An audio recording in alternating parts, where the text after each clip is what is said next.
शिवाजी महाराजांच्या स्वराज्याच्या सुरुवातीच्या काळातल्या ज्या ज्या शाह्या आहेत, विजापूरची आदिलशाही, अहमदनगरची निजामशाही, गोवळकोंड्याची कुतुबशाही, वऱ्हाडची इमादशाही आणि बिदरची बेरीजशाही. बिदर हे ऑलरेडी केव्हाच गेली होती बेरीजशाही, त्यामुळे बिदरची बेरीजशाही ही आदिलशाहीने घेतली होती ऑलमोस्ट, आणि कुतुबशाहीने निमी घेतली होती.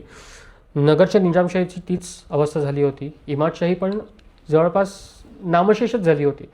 पण या 5 बहमनी सुलतानांच्या शाह्यांची प्रमुख ठिकाणं ही आपल्या राज्यात, मराठ्यांच्या राज्यात असावेत, हे स्वप्न नानासाहेबाचं होतं. नानासाहेबांनी उदगीरचा सगळा जो रागरंग होता, उदगीरचं युद्ध नानासाहेबांनी निजामाविरुद्ध जिंकलं. म्हणजे भाऊसाहेबांनी ती लढाई लीड केली होती, सदाशिवराव भाऊंनी, आणि ती युद्ध 19 फेब्रुवारी 1760 साली जिंकलं.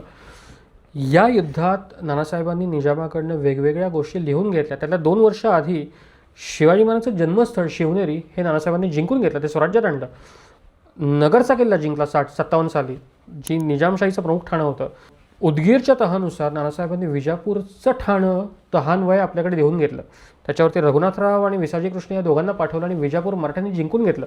शिवाजी महाराजांच्या विरुद्ध असलेली ही दुसरी मोठी शाही, विजापूरची आदिलशाही, त्याचं प्रमुख ठाणं, त्याची राजधानी ही मराठ्यांकडे यावी. तिसरं सगळ्यात मोठं ठाणं अशीरगड, जी वऱ्हाडच्या इमादशाहीचं प्रमुख होतं, ते.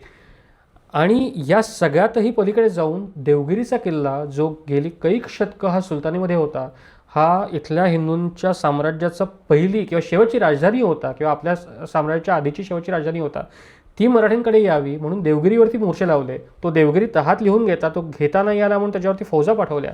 हा सगळा जर तुम्ही प्लॅन बघितला तर जे जे सुलतानांनी कॅप्चर केलं होतं ते सगळं नानासाहेब पेशव्यांनी परत घ्यायचा प्रयत्न केला.